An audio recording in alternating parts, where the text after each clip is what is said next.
아멘. 자, 제목이 뭐지요? 한번 따라해 봅시다.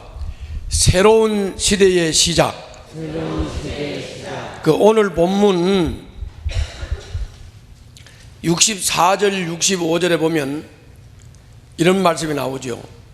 등록된 사람들 가운데는 모세와 제사장 아론이 시내 광야에서 이스라엘 자손의 인구를 조사할 때 등록시켰던 사람은 뭐도 없다? 한 명도 들어있지 않다. 이게 뭔 말이냐면 출애굽을 해서 애굽에서 나왔을 때 인원은 다 죽었다 그럽니다. 1세대는 다 죽었다 그런 말이에요. 1세대는 다 죽었다. 그 지금 이제 2세대를 시작하는 거예요. 그 말입니다. 그래서 65절에 보면 이렇게 말하죠. 주님께서 그들이 광야에서 반드시 죽을 것이라고 말씀하셨기 때문이다. 1세대가 하나님을 반역하고 하나님께 대들고 원망하고 불평하고 하니까 광야에서 다 죽는다고 하나님이 말씀했죠. 그래서 이제 다 죽었다고. 그래서 약속한 대로 여분네의 아들 갈렙과 눈의 아들 여호수아를 제외하고는 그들 가운데서 어느 한 사람도 살아남지 못했다. 그래서 쉽게 말하면 1세대는 다 죽어서 1세대는 갔고 2세대가 이제 새롭게 시작하는데 2세대가 새롭게 시작하는 걸 갖다가 새 시대의 시작. 그리고 이 새 시대가 시작되는데 이제 인구조사를 전수조사를 다 한 거예요. 예, 그래서 오늘 말씀 제목이 다시 한번 따라서 해봅시다. 새로운 세대의 시작. 이런 말씀입니다. 자, 저를 봐요. 그러니까 오늘 우리가 민수기 26장 후반부인데 민수기 26장 그 전반부와 25장의 얘기가 뭔 얘기냐면은 이스라엘 백성들이 이제 광야를 이제 다 통과를 해가지고 요단강을 앞에 놓고 요단강만 건너가면 이제 가나안이에요. 거기를 우리가 통상 요단 동편이라 그래요. 그래 요단 동편 시딤에 도착을 해가지고 진을 쳤는데 이때 또 엄청난 일이 하나 생겨요. 그 일이 뭐냐면은 우리 지난주에 말씀을 들을 때 그 모압이 이스라엘 백성이 두려워서 뭐 했지요? 다 이제 더워서 다 잊어버렸지요. 자, 다시 모압 왕 발락이 이스라엘 백성들이 전쟁할 때마다 승승장구 이기니까 모압 왕 발락이 이스라엘이 두려워서 어떻게 했어요? 발람이라고 하는 그 무당을 데려와 가지고 이스라엘을 저주하는 것을 하려고 했죠. 근데 하나님이 가로막아서 발람이 저주를 해요, 못해요? 저주를 못하고 돌아갔다고요. 돌아갔는데 여러분들 그 발람이 생각을 잘 해봐요. 발람은 발락 왕으로부터 벼슬 또 주겠다고 이렇게 유혹을 받았고 금은 보화를 잔뜩 갖다 발람한테 주는 것도 유혹을 받았잖아요. 그렇죠? 그래서 하나님이 막으니까 결국은 이스라엘을 저주는 못했지만은 못내 발람은 지집에 돌아가가지고도 뭔 생각이 자꾸 날까? 누워서 잠만 잘라 하면 금이 왔다 갔다, 은이 왔다 갔다. 상상돼요? 발람이 집에 가가지고 잘라 그러면 금은 보화가 왔다 갔다 하고 뭐 장관 자리가 왔다 갔다 하는 거예요. 그래서 민수기 31장에 보게 되면은 발람이 무슨 짓을 하냐면 발락하고 야합을 해가지고 이스라엘 백성하고 모압 백성이 결혼을 하게 만들어요. 남녀가 서로 사랑하게 만들어서 결혼을 하게 만들면서 이스라엘 백성이 모압 신을 섬기도록 만들어요. 그래가지고 이스라엘을 완전히 부패하게 만들어요. 하나님께서 진노했겠어요, 안 했겠어요? 진노했어요, 하나님이.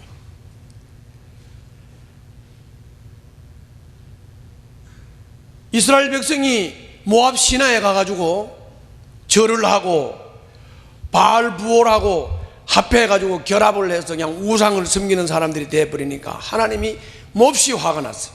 그래서 하나님이 명령을 내리기를 이스라엘 백성의 우두머리를 다 잡아다가 저 길거리에다가 목을 매달아라. 이스라엘 제사장들에게 바알 부올과 결합한 남자들을 다 죽이라고 해라. 이렇게 명령이 떨어졌어요. 그러니까 이스라엘 백성들이 놀래가지고 회막 앞에 모여가지고 통곡을 하고 울었어요. 이제 우리 족속의 우두머리를 다 잡아서 목을 매달으라고 했다. 저 모압 여자들과 연애한 사람들, 음란에 빠진 사람들 다 잡아 죽이라고 그랬다. 바알 부올한테 절한 사람들 다 잡아 죽이라고 했다. 그러면서 회막에서 막 통곡을 하고 있는데 그때 마침 시물이라고 하는 시므온 족속의 두목의 아들이 모압 여자 중에서 고섭이라고 하는 그 모압의 어떤 또 부족의 우두머리 딸인 고섭이를 데리고 장막으로 연애하러 들어가는 것을 발견을 했어요. 그래서 비느하스, 제사장 비느하스가 창을 들고 그 시므리와 고섭이가 관계하러 들어갔는데 따라 들어가서 창으로 그 고섭이와 그리고 시므리를 배를 찔러서 그냥 관통을 시키면서 끌어내 버렸어요. 그제야 하나님이 노를 푸셨어요. 이미 이스라엘 백성들 가운데 연변이 펴져가지고 2만 4천 명이나 이미 다 죽었어요.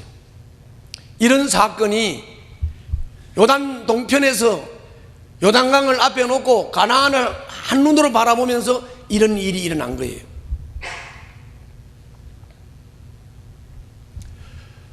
이런 어마어마한 일이 있은 후에 하나님께서 명령을 내렸습니다. 자, 따라서 한번 해봅시다. 이스라엘 백성이 다음 세대를 중심으로 가나안에 들어가야 하는데 인구를 조사해라. 그래서 이제 인구 조사에 들어가야 돼. 전수 조사에 들어간 거예요. 인구 전수 조사.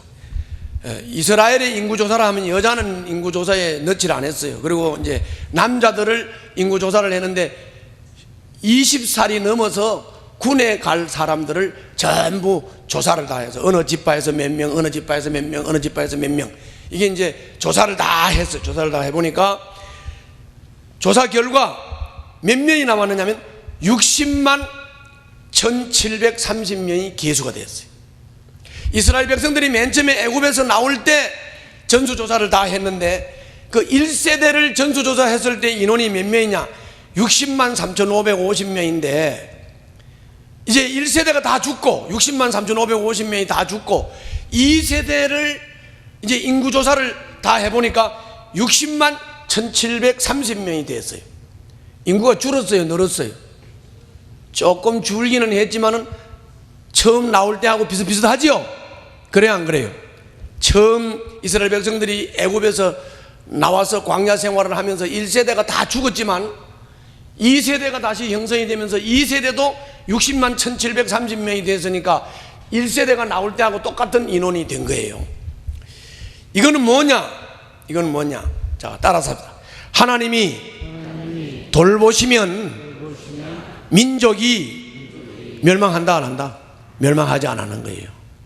그 숫자가 그대로 유지되는 거예요. 1세대가 다 죽었지만은, 그러니까 이제 여러분 인간들의 생각을 잘 생각해 봐요.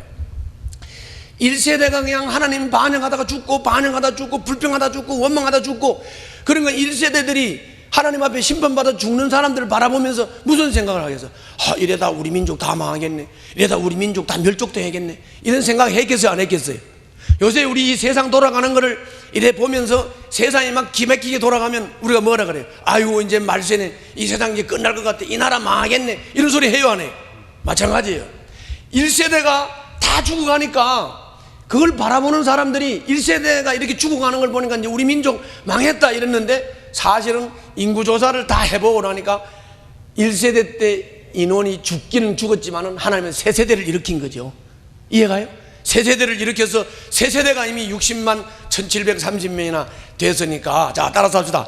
하나님은 한 세대가 가면 한 세대를 다시 일으키신다. 이게 하나님의 돌보심과 하나님의 인도하심입니다. 자, 이렇게 해서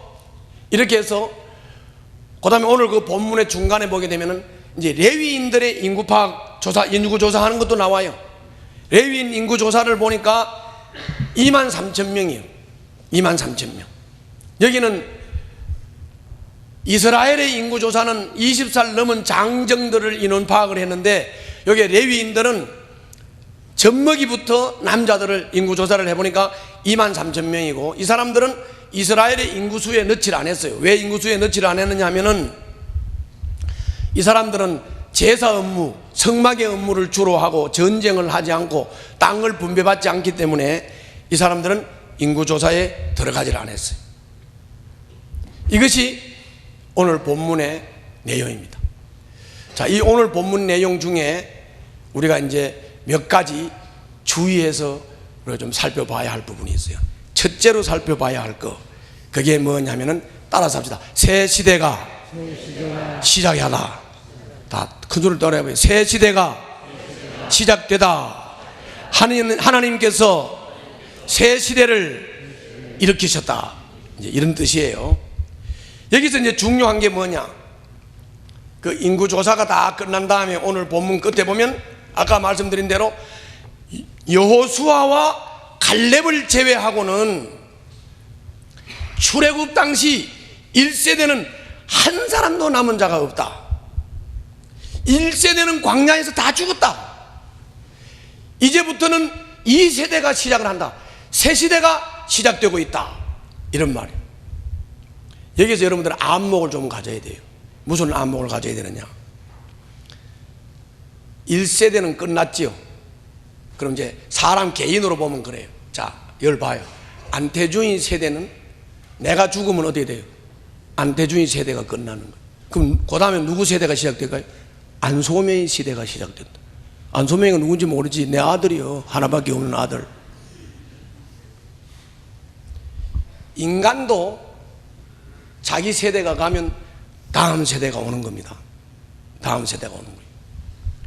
자기 세대가 가고 다음 세대가 온다는 말은 자식을 낳아야 된다는 얘기예요. 알았죠? 여러분들, 내가 죽잖아요. 내가 죽으면 내가 죽은 게 아니에요. 나는 살아있어. 누구요? 소명이가 있기 때문에 내가 살아있는 거예요. 아멘? 그래서 여러분들 뭐 하나 낳고 잘 살자, 둘 낳고 잘 살자, 개뿔 같은 소리 하지 말고 아들, 딸 많이 놓으라고. 아멘? 그래야 다음 세대가 일어날 거 아니에요. 여러분들 여기 인구조사하는, 이스라엘의 인구조사하는 걸 잘 보면요, 어떤 족속은 가나안에 들어가가지고 똑같이 제비 뽑아서 분배를 다 했어요. 그런데 이 시므온 족속 같은 경우는 족속이 유지가 안 돼가지고 멸족이 돼버려요. 멸족이 돼가지고 어디 되냐면 유다 족속에 그걸 보면 뭐라 그래요? 귀속이 돼버려요. 종자 유지를 못 해가지고. 자, 뭐만 이해가요? 성경을 우리가 뭘 봅니까? 잘 깨달아야 돼요. 여러분들, 내 세대가 끝난다면 내 대를 이어서 일어날 세대가 없으면 끝난 거죠. 그 족속은. 그렇죠? 안태중의 인생 끝난 거지. 아들 낳기가 망정이지. 아멘? 아들을 낳았으니까 망정이에요. 내 시대 끝난 거예요. 마찬가지예요. 요거를 개인으로 보면 그런데 시대로 보자고요. 족속으로 보고 나라로 보고 민족으로 보면, 자, 이스라엘이 애굽에서 노예 생활을 하다가 그 노예가 막 핍박받고 고통당하니까 막 견딜 수 없어서 하나님 앞에 부르짖으니까 하나님께서 해방시켜 줬죠. 해방시켜서 12족속이 나왔다고요. 12족속이 나와가지고 그때 하나님이 이거를 깨우치기 위해서 광야 첫 출발을 할 때, 편대 편성을 할 때 하나님이 인구조사 명령을 내린 거예요. 그래서 인구조사를 다 했어요. 인구조사를 다 해서 어느 집안 몇 명, 어느 집안 몇 명, 인구조사를 다 했더니 60만 3,550명이에요. 그리고는 40년이라고 하는 긴 세월 동안 인간이 하나님을 반역하고 하나님께 대들고 원망하고 불평하고 하면서 한평생이 쫙 갔어요. 한평생이 가면서 여러분들 1세대가 막 원망하다 죽고 반역하다 죽고 불평하다 죽고 하니까 아까 말한 대로 이제 우리 민족이 다 망하는 거 아니야? 멸족되는 거 아니야? 그랬는데 1세대가 다 끝나고 2세대를 정비하면서 가나안에 들어가기 전에 인구조사를 다시 시키고 인구조사를 해보니까 60만 1730명이란 말이야. 그러면 자 따라서 합시다. 1세대가 가며 2세대를 준비하시는 하나님. 자 이제 눈이 열려요. 자 개인도 내 세대가 가면 다음 세대가 오는 거고, 내가 영원히 사는 거 아니에요. 내 세대가 가면 다음 세대가 오는 거고, 역사도 이 세대가 끝나면 다음 세대가 오는데 다음 세대를 주님이 일으키신다고요.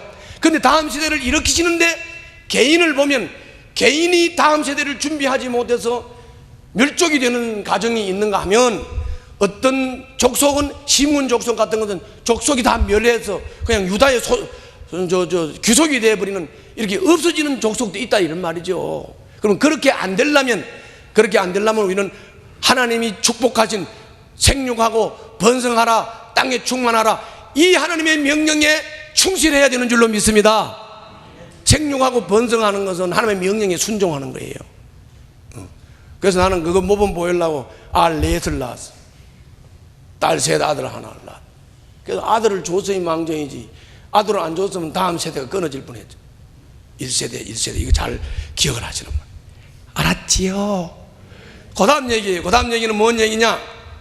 무슨 얘기냐? 그러면 새 시대가 시작이 됐는데 이 새 시대가 과연 우리 인간들에게 어떤 의미가 있는 건가? 그런 말이에요. 자, 여러분들 새 시대 되게 좋아하지요. 2017년이 저물 때가 돼, 송구영신 때가 되면 2017년이 저물었다, 2018년 새 시대가 열렸다, 새해가 열렸다 그러면서 우리가 좋아해요, 안 해요? 좋아하지요. 또 대통령 하나 뽑아놓고 새 시대가 열렸다, 문재인 시대가 열렸다, 그래요 안 그래요? 그러지요? 그래요 안 그래요? 우리가 새 시대 되게 좋아해요. 새 시대가 열리면 막 기대를 가지고, 새 시대가 열리면 뭐 새로운 것이 생길 것 같은 막 이런 생각을 해요. 그런데 하나님은 뭘 가르치느냐? 새 시대가 일어난들 뭘 하겠느냐 말이죠. 1세대가 실패를 했듯이 1세대가 광야 생활을 통해서 하나님 앞에 반역을 하며 하나님 앞에 연속적으로 불평 불만의 역사를 진행해 나가면서 하나님을 실망하게 만들고, 그래서 1세대가 멸망을 했듯이, 그래서 1세대를 멸하고 2세대를 다시 일으켰는데, 그런데 2세대를 맞으면서 이제 가나안에 정복하면 가나안에 들어가서 이제 그 가나안에서 정말 하나님이 다스리시는 신정국가를 건설할 것이라고 생각을 했어요. 그런데 가나안에 들어가서도 마찬가지로 사사시대에 들어가니까 하나님 앞에 하나님을 아는 사람들이 없어지고 하나님을 원망하고 불평하며 대들고 거스리고 하다가 또 사사시대가 지났어.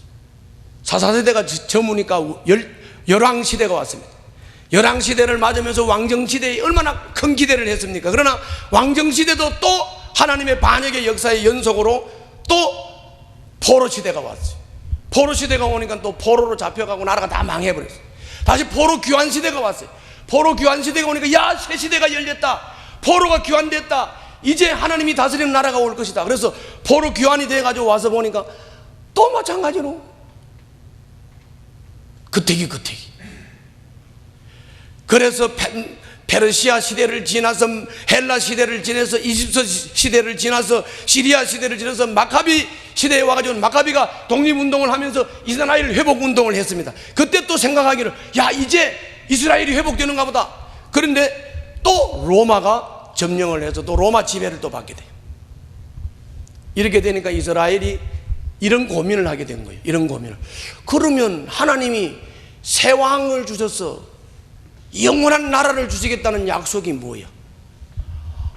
아니 뭐 왕정시대가 와도 새 시대가 아니고, 포로 잡혀가고 포로 귀환이 돼도 새 시대가 오는 것도 아니고 또 다른 나라가 지배하고, 이건 뭐야? 그러면 주님이 주시겠다는 그 한 사람 메시아 왕이 누구며, 그 다음에 그 왕이 다스리는 나라가 어떤 나라야? 저 로마를 무너뜨리고 하나님이 다스리는 나라가 어떤 나라냐? 이러면서 고민을 했어요. 고민을 했어요. 요까지 얘기를 딱 듣고 보면 뭘 여러분들이 안목을 열어야 되느냐? 사람이 사는 이 시대는, 사람이 사는 이 세상은 새 시대가 오고 새해가 오고 새날이 와도 뾰족한 수 없다. 아멘을 하는 거야. 뭐라고? 문재인 시대가 열려도, 박근혜 시대가 열려도, 노무현 시대가 열려도 뾰족한 수 있다 없다? 그놈이요. 그놈이요. 죄인들이 모여서 뭘 하겠어요? 뭘 하겠어요? 그렇죠? 그러니까 이스라엘 역사를 보면 환하게 다 나오잖아요. 환하게. 사사시대에도 희망을 걸었지만, 열왕시대에도 희망을 걸었지만, 포로귀환 시대에도 희망을 걸었지만, 희망의 시대가 오는 게 아니야. 희망의 시대가 오는 게 아니야. 그래서 이스라엘 백성들이 막 고민을 하면서 언제 도대체 하나님의 나라가 오는 거야? 막 고민할 때 그때 예수님이 오신 줄 믿습니다. 할렐루야. 그래서 그 예수님이 오시니까 모든 사람들이 착각을 하기를, 이제 예수가 강력한 왕이 돼가지고 온 세상을 통치하고 막 지배하고 정복하고 이런 왕이 될 것이라고 생각을 했습니다. 그런데 예수님이 자꾸 십자가에 못 박혀서 죽는다 그러고 섬기라 그러고 종이 되라 그러고, 그러니까 뭐 이런 메시아가 있어. 그래서 십자가에 못 박아 죽인 거예요. 그러나 우리의 왕이신 예수 그리스도는 세상의 지도자들처럼 정치 권력이나 쓰고 죽이고 핍박하고 사람들을 마음대로 부리는 이런 왕이 아니고, 우리의 왕 예수는 섬기는 왕이신 줄로 믿습니다. 희생하는 왕이신 줄로 믿습니다. 할렐루야. 그러므로 그 왕이신 예수님이 다스리는 나라, 그 나라는 어떤 나라냐? 그 나라는 어떤 나라냐? 자, 따라서 한번 해봅시다. 예수님처럼 마음을 변화받고 성령에 이끌려서 머리 되시는 예수님의 다스림을 받아 섬기고 사랑하고 이렇게 종의 삶을 사는 사람, 거기에서 행복이 있고 거기에서 기쁨이 있는 것, 그 나라는 이미 왔어요. 아멘. 그 나라는 이미 왔고 나도 그 나라 백성이.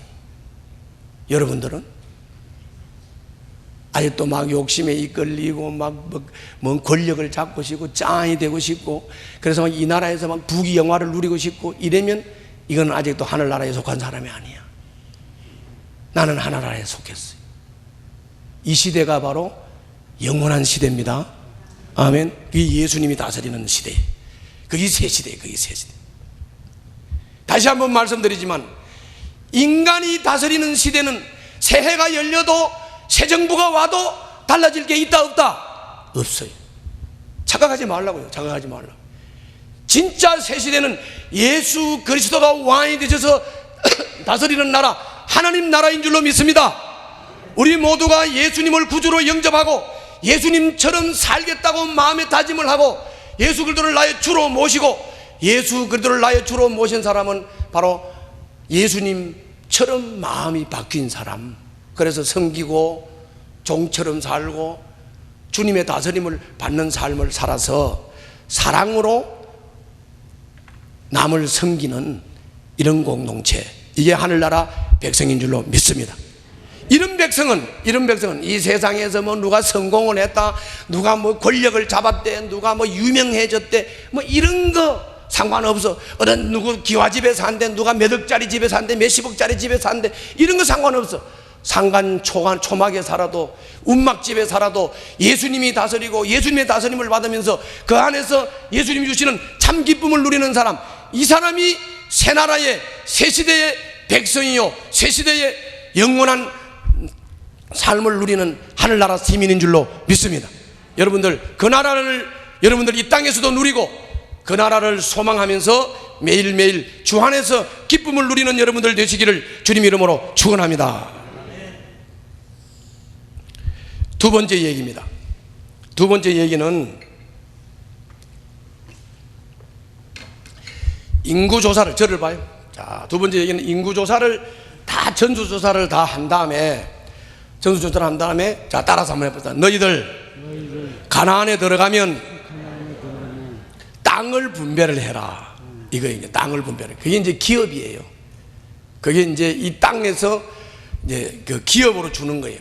그런데 이제 땅을 분배를 하는데 지침을 줬어요. 지침을 줬는데 어떻게 했냐면, 숫자가 많은 지파는 땅을 많이 주고, 숫자가 적은 지파는 땅을 적게 주고. 그리고 제비를 뽑게 했는데, 제비는 어떻게 뽑느냐?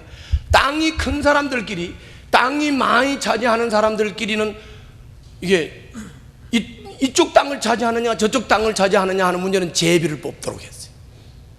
땅을 적게 차지하는 사람들끼리는, 적게 차지하는 사람들끼리 이쪽 땅을 차지할 거냐 저쪽 땅을 차지할 거냐 하는 문제는 제비를 뽑도록 했어요. 이게 공평하게 하는 거예요.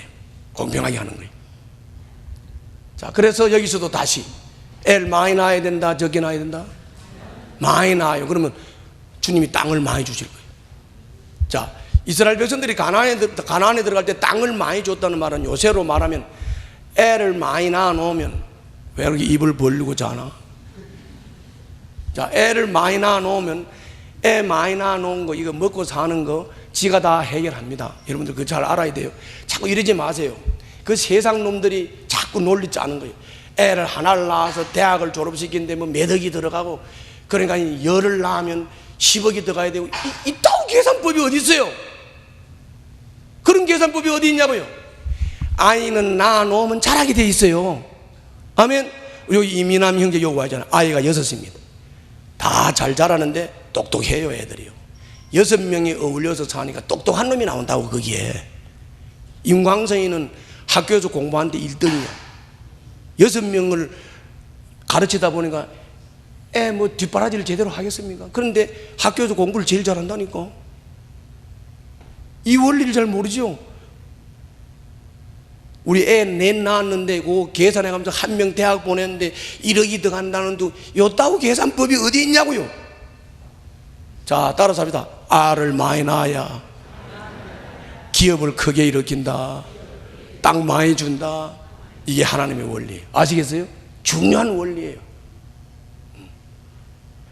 이제 하나 놓고 잘 살자 요래다가는, 하나 놓고 잘 살다 요짓 하다가는 받을 기업도 없어. 뭘 받을 거야? 딸 키우다가 시집 가면 그냥 뭐 받을 것도 그냥 가버리고 마는데. 정확하게 이해하셔야 돼요. 땅이 많으면 뭐 한다고? 아니, 숫자가 많으면 뭐 한다고? 땅을 많이 줘요. 숫자가 적으면 적게 줘. 그리고 공평하게 하기 위해서 제비 뽑아서 줬어. 제비 뽑아서 줬어. 이 땅은 기업이고, 이 땅은 하나님께서 나누어 주신 것이기 때문에 이스라엘 백성들은 이 땅을 절대로 사유화를 시킬 수가 없었어요. 이거 공개념이에요, 공개념. 이거는 이 지파에 준 땅이다, 이거는 이 지파에 준 땅이다, 이거는 이 집안에 준 땅이다. 그러면 이 땅은 영원히 그 집안 거야. 그래가지고 이 땅을 남한테 넘어가지 못하게 하기 위해서 계대 혼인법이라는 혼인법을 써서, 만약에 예를 들어서 아들이 없이 내가 죽잖아요. 그러면 내 동생이 내 아내와 관계를 해서 애를 대신 낳아주게 만들어서 내 땅을 물려받도록 이렇게 만들어주는 거예요. 그래서 그 땅은, 내 집안에 준 땅은 영원한 땅이에요. 이 원리를 잘 알아야 돼요. 자, 여러분들 집안이 번성하면 하나님이 먹을 것 입을 것 다 주세요. 믿습니까? 그걸 못 믿으면 하나만 아직 놓지 말고 살지 말라. 알을 많이 낳으면 어떻다고? 먹을 거 주신다고요. 입을 거 주시고 기업을 주신다고요. 할렐루야.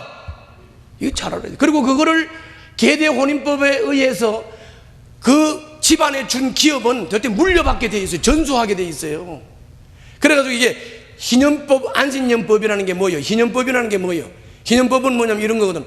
50년 동안을 사람이 살다 보니까, 사람이 살다 보면은 다 똑같을 수 없죠. 똑같을 수 없으니까 능력이 있는 사람, 없는 사람, 생각을 잘못하는, 생각을 잘하는 사람, 똑바로 사는 사람, 똑바로 못 사는 사람, 이렇게 막 진짜 쉽게 말하면 개판으로 살잖아. 그래서 한 50년 살고 나니까 지한테 분명히 물려준 땅이 있는데 잘못 살아가지고 막 그냥 뭐 또 빚져가지고 뭐 남한테 막 맡기고 저당 잡히고 뭐 돈 빌려다 쓰고 하다 보니까 내 땅이 저쪽에 가 있는 거야. 그러다 보니까 어떤 사람은 부가 축적이 되고 어떤 사람은 땅도 다 잃어버려. 이럴 때 주님께서는 이거를 제자리로 돌리기 위해서 50년마다 한 번씩 희년제도에 의해서 땅을 다 제자리로 돌렸다고요. 이게 하나님의 방법이에요. 아멘? 이게 하나님의 방법이라. 이걸 잘 알아야 돼요.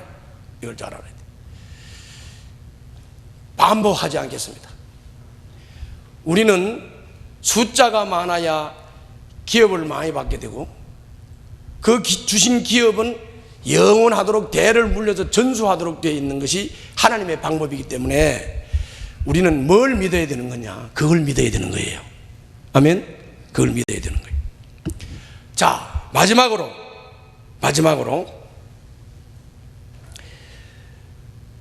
이제 그 59절에 보게 되면, 자, 59절 봐요.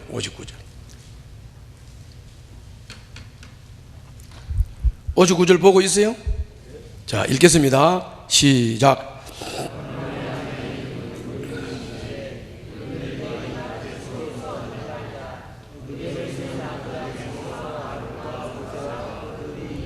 여기 잘 보면은 레위 족속들에 대한 이제 집안 얘기를 쭉 하는데, 거기 보면은 레위 집안에서 아므람이라는 사람이 요게벳하고 사이에서 누굴 낳아요?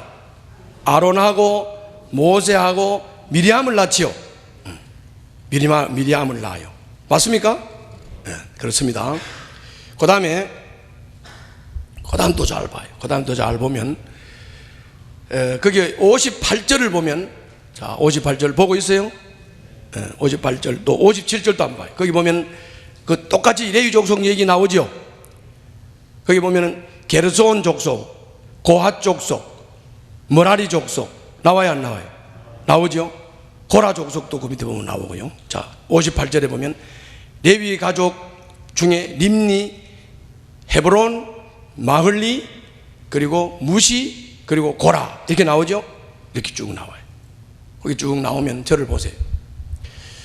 집안 싸움 하다가 망한 얘기입니다. 집안 싸움 하다가. 자, 보세요. 모세하고 아론하고 미리암은 형제지요. 자, 맞지요? 형제예요. 그런데 모세, 아론, 미리암은 형제인데 하나님이 누구를 선택했어요? 모세를 선택했어요. 모세를 선택해가지고 이스라엘의 지도자를 세웠어요. 그리고 아론은 선택해가지고 제사장을 세웠죠. 맞지요? 그런데 이제 미리암이 홍해를 건넌 다음에 뭐 하죠? 홍해를 건넌 다음에 하나님을 찬양하면서 소고를 치면서 하나님을 찬양하는, 정말 열렬한 하나님을 찬양하고 경배하는 사람이었어요. 그런데 모세가 첩을 하나 취했어요. 흑인 여자를 첩으로 취했어요. 그랬더니 미리암이 모세를 향해서 불평을 하면서 흑인 여자를 취했다고 막 공격을 했어요. 그래서 미리암이가 문둥병 걸린 거 아시죠? 잘 봐요. 형제간에도 하나님이 세운 권위에 대해서는 어떻게 해야 돼요? 순종을 해야 되는 거예요. 그렇게 하는 거 아니라고. 근데 여기 또 보면 또 집안 싸움이에요. 고핫, 게라리, 모나손, 고라, 이게 다 같은 집안이죠. 아브라함, 다단 다 같은 집안입니다. 같은 집안인데 이게 또 모세한테 한번 반역을 한번 하죠. 다담과 아비람과 고라와 이 자손들이 너만 레위인이냐, 나도 레위인이다, 님만 하나님 앞에 나가느냐, 우리도 나갈 수 있다 이러면서 막 모세를 향해서 공격을 하다가 땅이 갈라져서 지옥으로 들어간 거 아시죠? 이거 똑같은 얘기, 집안 싸움하는 똑같은 레위인들이에요. 똑같은 레위인인데 하나님이 모세를 사용한다고 해서 다른 고라 자손이, 고핫 자손이, 아브라함이, 다단이 막 그걸 향해서 불평을 하면서 우리도 하나님 앞에 나가자 이렇게 하다가 하나님 앞에서 혼쭐이 나는 거예요. 그러니까 여러분들, 진짜로 고차적인 수준의 사람이 어떤 사람일까요? 형제 간에도 하나님이 그 사람을 쓰시면 쓰시는 사람의 권위를 인정하는 게 수준 높은 사람이야.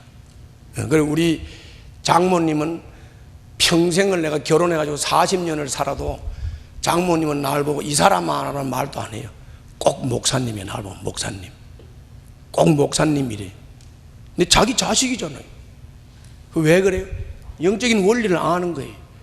형제 간에도 누나가 동생이 흑인하고 관계를 하면 나무랄 수 있다고 생각을 하시죠. 그러나 이미 모세는 하나님의 종이고 그건 하나님이 세운 권위이기 때문에 그거는 하나님이 해결할 문제지 미리암이 관여할 문제가 아니다 이 말이죠. 모세와 아론이 하나님과의 관계 속에서 하나님 앞에 제사하고 하나님 앞에 나가는 것이기 때문에 아브라함이나 다단이나 고라나 이런 사람들이 모세한테 그렇게 불평하고 공격할 문제가 아니다 이런 말이에요. 아시겠죠? 이거를 잘 알아야 돼. 그래서 사람이 뭐 똑같은 거죠. 다 똑같은 건데 잘난 사람이 있겠습니까? 똑같은 사람이죠. 그러나 성숙한 사람, 노련하고 성숙한 사람이 어떤 사람이냐? 하나님이 세운 권위에 대해서 존중할 줄 알아야 돼. 아멘. 그게 성숙한 사람이. 그게 성숙한.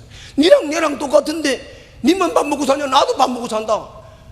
니만 그러냐? 니도 대학 나오냐? 나도 대학 나오냐? 이런 식으로 따지는 사람이 이게 불황당 같은 사람이지. 이런 사람이 어디 있어요? 똑같은 대학을 나왔고 똑같은 형제고 똑같은 집안이라도 그 집안에서 하나님이 권위를 주어서 세웠으면 그 권위에 존중하고 순종하고 존경하고 따르는 게 맞잖아요. 할렐루야. 그게 맞다고요. 그걸 여러분들이 오늘 여기서 이해를 잘 하셔야 돼. 근데 또 한 가지 중요한 건 뭐냐? 고라 얘기입니다. 이 고라는 신기한 것은 이 고라는 그렇게 해서 땅이 갈라져 가지고 지옥으로 직접 막바로 간 사람이 고라 자손이에요. 그런데 이 고라 자손들이 여기 보면 인명부에 고라 자손의 명단에 올라가지요. 명단에 올라간다고. 이건 어떻게 되었느냐면, 자, 따라서 합시다. 한 번 실수하고 한 번 실패해도 이 고라 자손이 나중에 회개하고 깨달았던 거예요. 회개하고 깨달았기 때문에 이 고라 자손은 하나님이 회복시켜서 인명부에 이름을 올리는 거예요. 아멘. 그러니까 여러분들 뭐 한 번 정도 실수하고 뭐 잘못해가지고 하나님과의 관계에서 뭐 문제가 생겨서 하나님의 매를 맞고 어려움을 당했다 할지라도 거기에서 좌절하고 실망하지 말고 고라 자손처럼 다시 일어서서 회복되시기를 주님 이름으로 축원합니다. 오늘 여기 고라 자손 같은 경우는 나중에 다시 일어서서 시편 84편이나 그 외에 여러 성경 구절에 보게 되면 고라가 신앙 고백을 한 시들이 많이 있습니다. 고라 자손의 시라는 게 시편에 보면 많이 나와요. 그거는 한 번 넘어졌다가 일어섰던 사람이. 아멘. 한 번 넘어졌지만은 깨닫고 일어서서 고라는 하나님 앞에 쓰임받은 줄로 믿습니다. 그리고 또 나답과 아비후 같은 사람은 똑같은 레위 사람입니다. 그리고 똑같은 제사장입니다. 그리고 엘르아살은 아론의 대를 이은 전수받은 사람이에요. 그런데 똑같은 형제입니다. 그런데 나답과 아비후는 61절 한번 보겠습니다. 자, 61절 다 같이 읽겠습니다. 시작.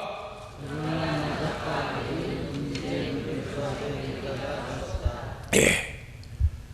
나답과 아비후는 똑같은 형제인데 제사 드릴 때 하나님이 주신 불로 제사를 드리지 않고 금지된 불, 인간의 불로 제사를 드리다가 그 자리에서 바로 적사해서 죽었습니다.